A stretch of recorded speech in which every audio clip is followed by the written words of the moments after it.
നമസ്കാരം. Raf talk ഫുട്ബോളിലേക്ക് എവർക്കും സ്വാഗതം.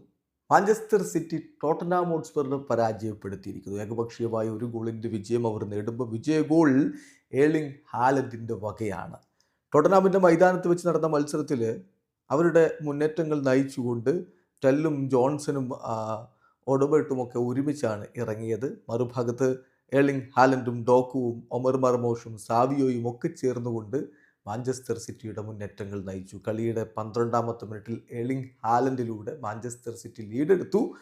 ടോട്ടൻഹാം ഗോൾ തിരിച്ചടിക്കാനുള്ള നിരവധി ശ്രമങ്ങളൊക്കെ നടത്തിയിരുന്നു, പക്ഷേ അതൊന്നും ഫലവത്തായില്ല. എടുത്തു പറയേണ്ട പ്രകടനം ഗോൾ കീപ്പർ എഡേഴ്സന്റെ ഭാഗത്ത് നിന്ന് സിറ്റിക്ക് സഹായകരമായിട്ടുണ്ടായി. 6 സേവുകളാണ് അദ്ദേഹം കളിയിൽ നടത്തിയത്.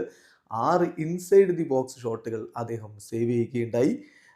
100% അദ്ദേഹത്തിന് നേരെ വന്ന ബോളുകൾ അദ്ദേഹം ഡിഫെൻഡ് ചെയ്തു എന്ന് മാത്രമല്ല, 7 ലോങ് ബോളുകൾ കൊടുത്തതിൽ 3 സക്സസ്ഫുൾ ആയിരുന്നു. മികച്ച രൂപത്തിൽ തന്നെയാണ് ഈ കളിയിൽ എന്തായാലും എഡേഴ്സൺ കളിച്ചിട്ടുള്ളത്. ഒടുവിൽ സിറ്റി ഏകപക്ഷീയമായ ഒരു ഗോളിന് വിജയിച്ച് കയറിയിരിക്കുന്നു. 27 കളികളിൽ നിന്ന് 47 പോയിന്റുമായിട്ട് പ്രീമിയർ ലീഗിൻ്റെ പോയിന്റ് പട്ടികയിൽ ഇപ്പോഴും 4ാം സ്ഥാനത്താണ് മാഞ്ചസ്റ്റർ സിറ്റി ഉള്ളതെങ്കിൽ ടോട്ടൻഹാം 27 കളികളിൽ നിന്ന് 33 പോയിന്റുമായിട്ട് 13ാം സ്ഥാനത്താണ്. വീഡിയോ അവസാനിക്കുന്ന ഫുട്ബോൾ ലോകത്തെ കൂടുതൽ വിശേഷങ്ങളുമായി റാഫ് ടോക്സ് വീണ്ടും എത്താം.